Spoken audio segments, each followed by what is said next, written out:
livres que j'ai lus cet été. Donc il y a eu un gros break de 15 jours, comme je l'expliquais sur Instagram, et mes tricots. Mes tricots en cours et mes tricots terminés. Je vais commencer par mes lectures que j'ai pu faire cet été. Donc je vais commencer par... Alors je ne vais pas les faire dans l'ordre, et j'ai même certains bouquins que je n'ai plus, mais c'est pas grave, je vais quand même vous les présenter. D'abord, je vais commencer, d'ailleurs, je ne l'ai plus, je l'ai prêté. Je vais vous présenter Pour seul refuge de Vincent Ortiz. C'était le quatrième livre que j'ai lu dans le cadre du prix Nouvelle Voix du Polar, catégorie auteur français. Donc il y avait également celui-ci, et il y avait et Avec votre esprit d'Alexandre Lepsker, je crois, c'est ça. Alors, Pour seul refuge, les deux sont très bons, de toute façon c'est sûr, ils ne sont pas arrivés là pour rien, mais c'est vrai que Pour seul refuge, pour moi, a été un peu une grosse claque.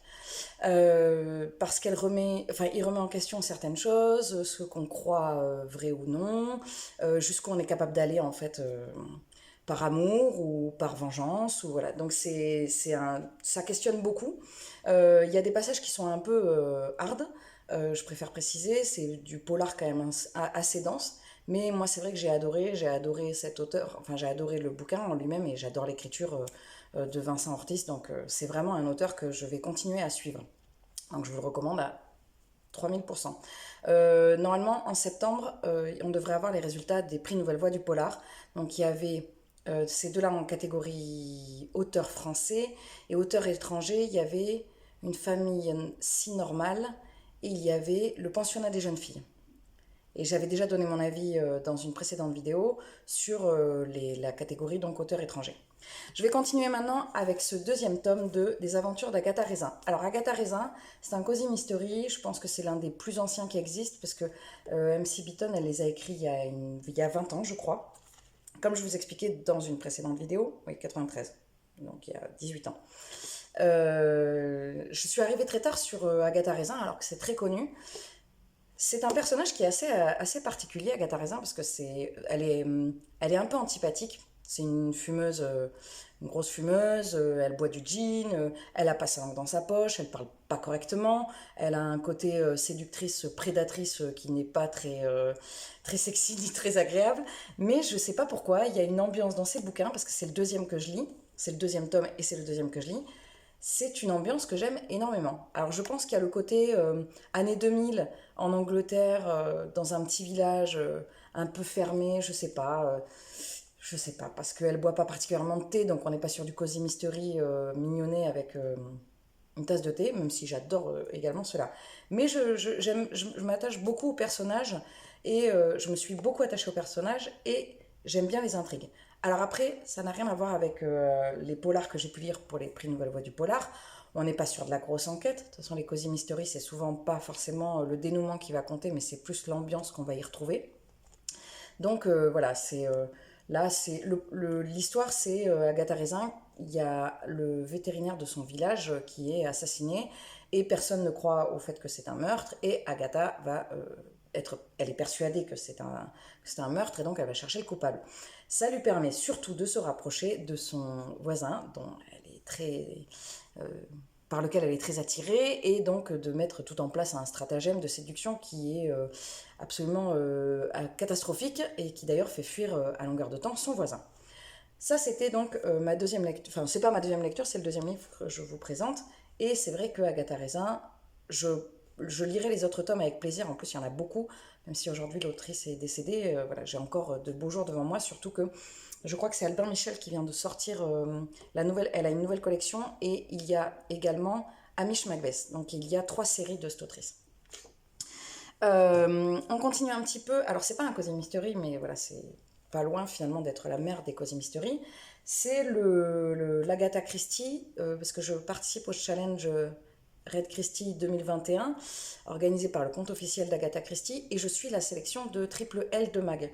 Donc là, il y a plusieurs blogueurs, enfin plusieurs Instagrammeurs qui ont des sélection, et moi je suis la sienne. Alors jusqu'à maintenant j'ai toujours suivi la sienne, et là je vais avoir une petite pause sur route parce que je n'avais pas le bouquin. Bref, enfin, je ne l'ai pas commandé, attends.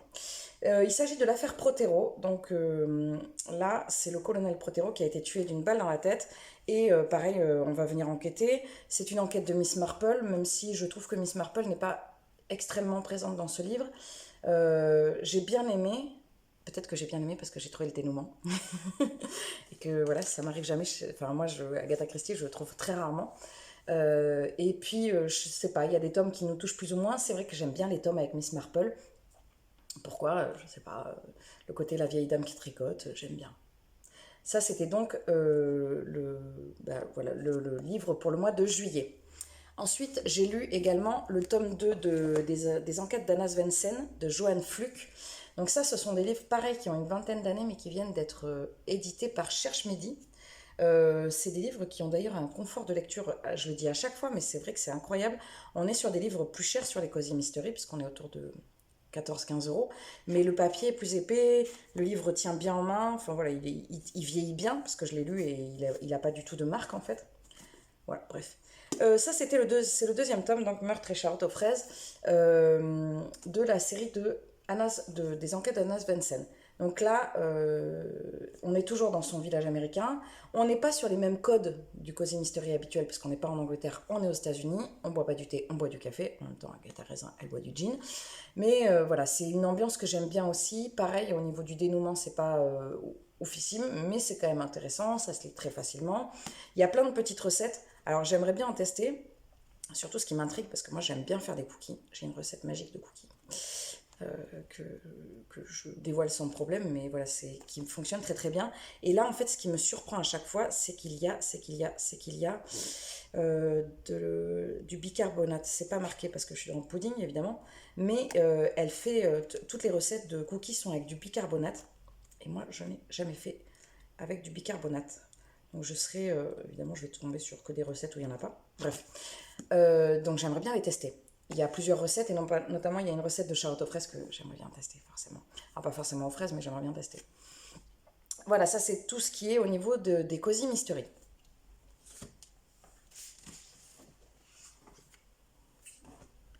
Dans un autre genre, j'ai également lu, c'est le deuxième tome que je lis de cet auteur, de Torben Kuhlmann, Armstrong. C'est l'histoire de l'extraordinaire voyage d'une souris sur la Lune. Le principe de cet auteur, c'est de faire des découvertes majeures de l'humanité, enfin majeures de l'humanité du XXe siècle, on va dire, des découvertes faites réellement par les souris et que les hommes ont palement copiées. Donc, comme je disais dans une précédente vidéo, j'ai un amour pour les rongeurs immodérés, même si je n'en possède plus actuellement, enfin je n'en ai plus comme animal de compagnie, mais j'aime vraiment beaucoup les rongeurs. Et donc, du coup, forcément, j'aime beaucoup l'univers des rongeurs. Et en plus, cet auteur nous propose vraiment des dessins absolument sublimes. On est sur des grandes planches comme ça. L'histoire est très sympa. Elle est toujours bien ficelée et vraiment, enfin, les illustrations sont magnifiques. Et donc, du coup, tout va. Ça forme un duo très bien, sachant que c'est l'auteur qui fait tout. Le premier tome que j'avais lu, c'était Edison, qui m'avait été offert par Manon, qui a toujours des super goûts et qui m'offre toujours des livres qui me correspondent parfaitement. Merci Manon.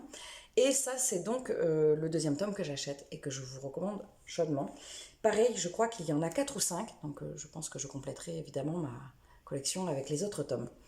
J'ai lu aussi à la suite, parce que celui-là, je l'avais vraiment lu en juillet, j'ai lu, hop, rien à voir, le deuxième tome de Six of Crows de Leigh Bardugo. Là, on est aux éditions Milan. Là, ensuite, toujours, donc c'est toujours je ne sais pas si vous connaissez, le principe, alors c'est du young adulte, parce que parce que les héros sont jeunes. Enfin, jeunes, oui, ils sont jeunes, ils sont entre 17 et 20 ans, je pense.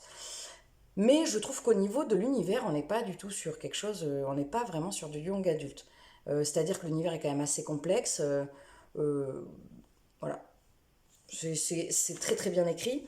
On suit toujours nos 6 personnages qui sont Kaz, Nina, Mathias, Willan, Jesper et Inej. Donc, le premier tome, il m'avait vraiment fait penser, je pense pas que j'en avais parlé en vidéo parce qu'à ce moment-là, je faisais pas de vidéo. Le premier tome, il m'avait fait penser à Ocean Eleven, parce qu'il y a un côté, ils font un casse, ils recrutent Kaz. Kaz, c'est donc un personnage qui vit dans le Barrel. C'est un endroit très sombre. Et en fait, ils vont venir faire un groupe où chacun a ses propres pouvoirs et ses propres forces en fait qui vont venir se compléter les unes avec les autres. Donc c'est toujours, enfin c'est vraiment intéressant. Enfin, c'est vraiment bien ficelé. L'univers est très riche. Là, pareil, c'est le même principe. Ils continuent leur enquête. Après, c'est vrai qu'il y a des passages qui, je trouve, en fait, c'est surtout la transition entre le tome 1 et le tome 2, même si j'ai laissé quelques temps passer, pas des mois, mais quelques temps, je trouve qu'il y a juste quelques petites choses qui n'ont pas été très approfondies, notamment il y a une drogue qui circule, le parème, et voilà, je trouve qu'un des personnages, pour ne rien vous dire, enfin pour pas vous dévoiler, euh, un des personnages en prend, et au final, bon, je trouve que ça s'est passé un peu rapidement. Après, ça reste hyper bien écrit. J'ai adoré. J'ai mis du temps à le lire tout simplement parce que je l'ai commencé juste avant de partir en séjour, que je suis partie en séjour 15 jours. Pour ceux qui ne le savent pas, mon métier, c'est je travaille j'enseigne la musique. Et donc là, j'étais pas du tout à la tête dans la lecture ni dans le tricot. Donc j'ai passé, voilà, j'ai pas lu, mais c'est pas du tout lié à l'écriture. Ça se lit extrêmement vite, extrêmement bien. C'est très très bien écrit. Voilà. Alors après, il y a les préquelles qui ont été écrites, c'est Grisha, que j'aimerais bien lire. Et voilà, c'est une autrice que j'aime bien et je pense que je continuerai à lire, Leigh Bardugo, j'aime bien ce qu'elle propose. Au niveau du jeunesse également que j'ai lu, même si pour moi c'est pas du tout du jeunesse, c'est 10 jours avant la fin du monde. Alors, j'ai pris ce bouquin dans une bibliothèque juste parce que j'aimais bien la couverture et parce que j'aime bien les films catastrophes l'été. Bon, ben voilà, avant je lisais du polar que l'été. J'aime bien lire, enfin voir les Harry Potter un peu comme tout le monde à la période de Noël. Et donc du coup cette année, comme je regarde beaucoup moins de films et de séries, je me suis dit tiens, je vais partir sur un livre catastrophe. Donc je l'ai pris vraiment, je pense que j'ai même pas regardé le nom de l'autrice, j'ai vu, la couverture m'a attirée, je l'ai prise. Et puis je l'ai commencé après, juste après Six of Crow, donc c'est 10 jours avant la fin du monde de Manon Fargeton, je pense que c'est Fargeton, d'ailleurs pas Fargeton, aux éditions, aux éditions, je ne sais pas, aux éditions Gallimard Jeunesse. Je trouve pas que ça soit du jeunesse.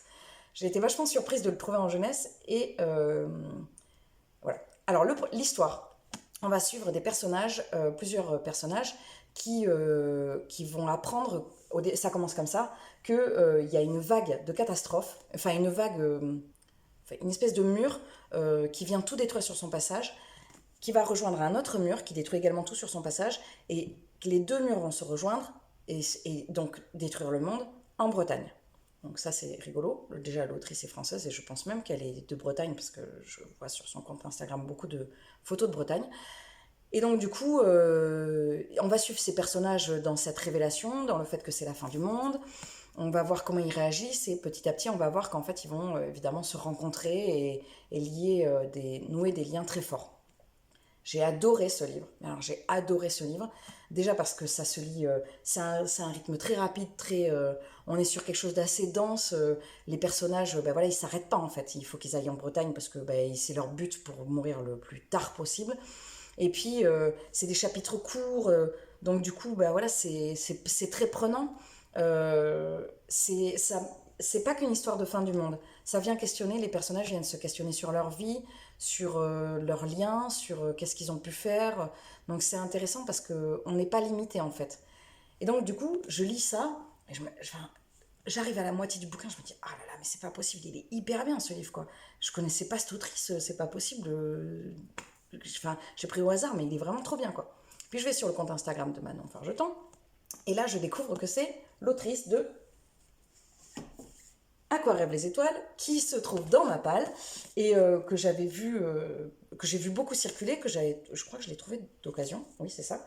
Et donc du coup je me suis dit ah mais c'est une blague en fait. En fait elle écrit, alors j'ai découvert surtout qu'elle écrit énormément, enfin elle a beaucoup beaucoup de livres à son actif et puis enfin elle est quand même très reconnue et voilà moi j'ai adoré donc là clairement j'ai trouvé une de mes autrices préférées. Sachant que, comme je vous disais, c'est pas celui-là qui a été remarqué, je crois que c'est l'autre. Mais alors celui-là, il est topissime quoi. Puis alors vraiment, ça se lit. Il est très gros, mais il est écrit gros. Et puis les chapitres sont courts, comme je vous disais, donc ça se lit vraiment super bien, super vite. Que je n'ai pas, parce que je l'ai oublié dans la voiture de ma petite sœur, il me manque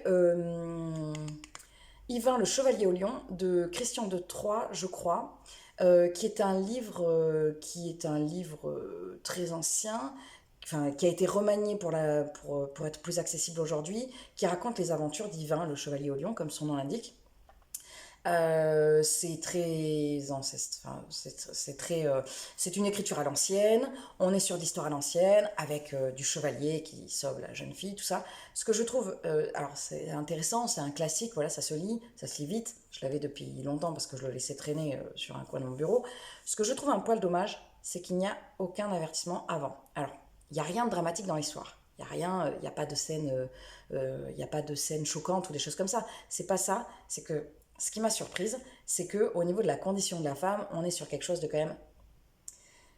On n'est pas sur la femme libérée, quoi.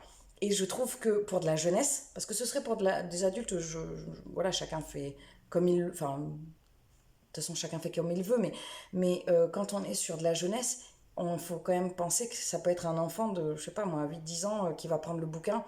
Et moi, j'ai toujours ce côté de me dire, une petite fille, elle va prendre le livre et elle va se dire, ah ouais, c'est comme ça que ça se fait, et donc elle va avoir cette espèce d'image, et si elle est pas, si la jeune fille, elle est pas, ou la petite fille n'est pas forcément éclairée par quelqu'un qui lui dit, mais tu sais, c'était comme ça qu'on pensait autrefois, ce sont des légendes.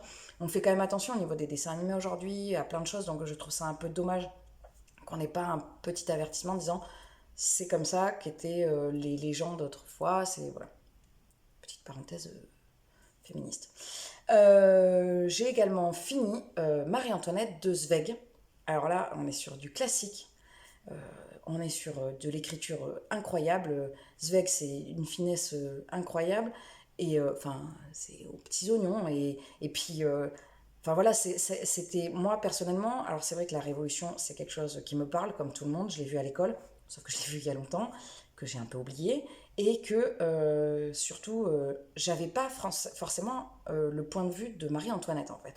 Et ce que j'ai trouvé terrible dans ce bouquin, c'est la révolution a été nécessaire, c'est sûr, mais c'est de voir la place de Marie-Antoinette. Et ce que je n'avais pas pris conscience, c'est du temps qu'il y a eu entre le moment où enfin, Louis XVI a été décapité et le moment où elle-même, elle a été décapitée.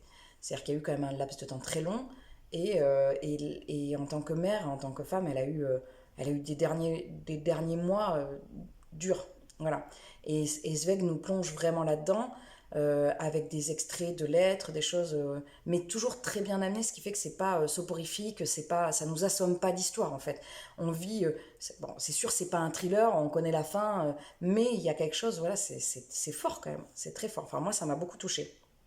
J'ai d'autres livres, j'ai un autre livre de Zweig qu'on m'a prêté, évidemment, c'est un auteur que je lirai, bon, eh bien, aujourd'hui il est décédé, donc on n'a pas une masse d'ouvrages inépuisables, mais quand même, je pense que voilà, c'est à lire, quoi. Ça, c'est tout pour la partie de mes lectures. Alors, si, en ce moment, ce que je peux vous dire, c'est que je suis en train de lire Ils étaient 10, donc pour la sélection Red Christie 2021 pour août. Donc, c'est pas la sélection de Triple Mag, c'est une sélection que j'ai faite, mais j'ai vu qu'elle avait été faite par d'autres Instagrammeurs. Et je suis en train de lire également Une saison à la petite boulangerie, qui est le deuxième tome de La petite boulangerie du bout du monde de Jenny Colgan. Je le lis en ce moment avec ma copine Camille parce que le troisième tome parle de Noël et évidemment on voudrait le lire à Noël. Au niveau des livres, il y a également je voudrais participer au challenge Pumpkin Autumn Challenge, je crois qu'il s'appelle comme ça, que j'ai vu sur le compte des idées de Mips. Que d'ailleurs j'ai vu plein de gens, Triple Mag aussi le fait. C'est un challenge qui est fait par pas mal de gens. Alors je ne me rappelle plus du nom de l'Instagrammeuse, de la YouTubeuse qui le propose. J'en suis désolée. Si je le retrouve, j'essaierai de faire un insert. Je ne sais pas si je sais le faire, mais pourquoi pas, j'essaierai.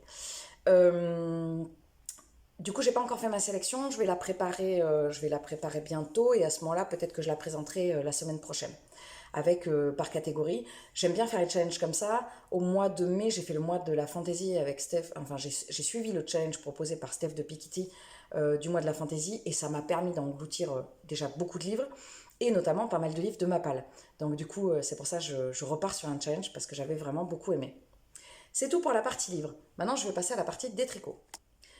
Je vais commencer avec les tricots que j'ai terminés. Donc le premier gros tricot que j'ai terminé, c'est le Lady Orient Express que j'ai testé pour Triple L de Mag. Alors c'est le deuxième tricot que je fais de cette créatrice. J'ai fait le Lady Hercule que j'ai adoré et que j'ai porté, que je porte, voilà. Surtout que c'est de la fingering, donc on est sur du tricot assez mi-saison en fait. Pas trop chaud et pas trop froid. Surtout qu'avec cet été pourri, j'ai pu porter mes tricots.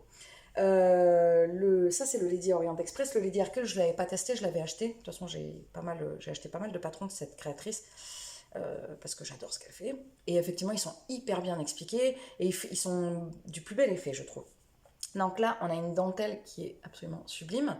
Je l'ai fait avec le fil de Louise Robert, avec un I-cord. Alors moi, j'ai moins réduit les manches que prévu sur le patron, parce que j'ai des gros bras. Du coup, voilà, c'est très vite, j'ai pas besoin de faire de réduction pour les manches. En fait, elles se font, voilà, ça colle mon bras, quoi. Alors, ce que j'ai trouvé hyper intéressant dans ce patron, c'est que c'est pas les mêmes cotes. Là, on est sur des cotes avec des. Oh, il y a un fil qui dépasse, c'est moche. Avec des jours. Mais évidemment, j'ai pris un endroit où il y avait un fil qui dépassait, ce qui n'était pas le cas. Hop, voilà. On est sur quelque chose de différent au niveau des côtes, ici et en bas. Et du coup, on se lasse pas en fait. Et c'est ça que je trouve intéressant chez cette créatrice. Je crois que c'est un petit peu le principe d'aussi Isabelle Kremer. C'est-à-dire que les patrons vont pas reprendre chaque fois les côtes, toujours les mêmes côtes et tout ça. Donc c'est hyper intéressant. J'ai dû alterner des écheveaux parce que j'avais un problème. Et on voit ici un petit peu. J'avais clairement deux écheveaux qui étaient plutôt verts, un écheveau qui était plutôt bleu. J'ai pas vérifié les bains parce que de toute façon j'avais commandé sur internet et je ne peux pas les vérifier parce que évidemment j'ai jeté les étiquettes, ce qui m'arrive jamais, mais bon voilà, je les ai jetées. Voilà, ça c'est pour le Lady Orient Express, le gilet. Et j'ai également testé, toujours pour Triple Mag, les chaussettes Lady Orient Express. Je n'ai pas testé le châle, mais j'achèterai le patron parce que j'adore. Ça reprend toujours, ça reprend le même principe et c'est ça que je trouve génial. Ça reprend la dentelle qu'on a sur le gilet. Alors, j'ai réussi à faire les chaussettes dans le même fil, parce qu'il me restait 50 grammes, c'est-à-dire que j'ai utilisé pour le gilet, j'ai utilisé 250 grammes et 50 grammes pour les chaussettes. Mais ça a été in extremis. C'est-à-dire que j'ai dû raccourcir un tout petit peu la pointe de celle-là, de la deuxième, et j'ai dû nouer des tout petits bouts ensemble. C'était vraiment la fin. Donc la prochaine fois, bon, enfin là après je ne savais pas, mais ce que j'aime bien dans la collection qu'elle propose, Triple Mag, sur cette collection, c'est que on va avoir le châle, le gilet et les chaussettes de la même couleur. Après clairement, je referai les chaussettes parce que j'ai adoré et je suis pas à l'abri de refaire un gilet. Après j'ai tellement de choses que je veux faire que je suis pas sûre de le refaire. Mais bon, j'adore. J'ai avancé également au niveau des tests, j'ai avancé mon test de boucle laine, le Pierrette Sweater, donc là j'ai fini le corps. C'est hyper bizarre montré comme ça, c'est limite. Je trouve ça bizarre ce trou là, on dirait. Oh, c'est bizarre. Mais en fait, c'est parce que ici on va venir couper, et ici on va venir couper, c'est des sticks, des sticks, je ne sais pas comment on dit, des sticks, je crois. Pour venir. Alors ici on va venir couper pour faire l'encolure, et ici on va venir couper pour insérer les manches. C'est un pull entièrement en jacquard, je n'avais jamais. Alors, je n'ai jamais fait un pull autant en jacquard. Et je n'ai jamais fait un pull avec cette construction-là, c'est-à-dire que j'ai construit du bas vers le haut, je ne me rappelle absolument pas le nom, up down, top down, je sais pas, je sais jamais les noms. En tout cas, j'avais jamais fait et en plus donc avec les sticks, j'avais jamais fait. C'est hyper intéressant. Après, ça ne se tricote clairement pas comme du jacquard. Enfin, c'est voilà, comme du jersey. C'est quand même voilà, faut être. Enfin, moi personnellement, quand je fais un pull en jacquard, sachant que c'est le premier que je fais entièrement en jacquard, il m'a fallu un peu de concentration quoi. Je pouvais pas trop lire en même temps. Même si le motif se répète pas, il n'est pas d'une grande complexité. Enfin, il n'est pas d'une grande complexité. Si, quand même un peu, mais voilà, il est faisable. Moi, j'ai pas réussi. Donc voilà, donc je suis hyper contente. C'est les couleurs que j'avais choisies pour ce pull. C'est-à-dire qu'elle a proposé différents coloris et moi j'ai décidé de faire mon propre coloris et je suis assez contente. Voilà. Tadam. Bon, il n'est pas du tout fini, il me faut les manches. Au niveau des tricots également, j'ai commencé une robe de chez Fil d'Art pour la petite fille d'une amie. C'est une robe que j'avais déjà faite pour ma fille. Alors, c'est avec des pièces qu'on va coudre entre elles. Et c'est vrai que je ne fais plus du tout de tricot comme ça. Je ne fais que des tricots circulaires. Et donc, du coup, j'avais deux robes à faire pour la petite fille d'une amie. Enfin, que j'avais à faire, que j'ai proposé de faire pour la petite fille de cette amie. Euh, Et en fait, j'ai fait la première et j'y suis allée hyper à reculons. C'est une pièce pour enfants, donc c'est pas énorme à faire. Mais j'y arrivais pas parce que je supporte plus de tricoter les pièces en fait. Je supporte plus de tricoter pas en rond. Ça demande, voilà, c'est pas la même chose, c'est pas le même rendu. Je trouve que les bordures sont pas toujours nettes. Enfin bon, bref, j'aime pas. Donc je m'étais dit pour la deuxième robe, je vais adapter le patron et le faire en circulaire. C'est ce que j'ai fait. Donc forcément, je vais beaucoup plus vite. Donc là, on est sur un petit jacquard. C'est les couleurs, c'est pas moi qui les ai choisies, c'est elle. On est sur quelque chose de très doux. Donc là, il va y avoir une grande partie comme ça dans les beiges et après une deuxième partie plutôt grise, avec des petites manches courtes. C'est un petit modèle, voilà, c'est un petit modèle pour cet hiver. Ça devrait être, je pense que là, je n'ai pas tricoté là ce week-end, donc je l'ai commencé avant le week-end. Parce que sur la plage, il faisait trop chaud, je pouvais pas tricoter ça. Et donc du coup, je pense que je le reprendrai, voilà, je vais le reprendre ce soir. Voilà, c'est tout pour mon point tricot lecture. J'espère que ça vous a plu. Je me suis beaucoup questionnée sur est-ce que je continuais pas, comme je vous ai dit sur Instagram. J'ai décidé de continuer parce que c'est quelque chose que j'aime bien faire. Après, je ne sais pas du tout si ça vous convient ou pas, ce que vous en pensez. N'hésitez pas à me dire s'il y a des choses que vous aimeriez voir en plus, des choses que vous aimeriez voir en moins, ou si rien du tout. Si ça vous plaît pas, comme d'habitude, n'hésitez pas. J'aime beaucoup avoir des retours. Et puis si vous avez envie de partager avec des gens sur les réseaux ou quoi, n'hésitez pas non plus. Mais il n'y a vraiment rien d'obligatoire. Je vous souhaite une excellente semaine, même si la vidéo, je viens de réaliser, on est lundi pour moi, mais je la sortirai mercredi. Donc je vous souhaite une très bonne semaine, j'espère que tout le monde, que vous vous portez bien. Je vous souhaite une bonne rentrée et je vous dis à la semaine prochaine avec grand plaisir. Bonne semaine à tous.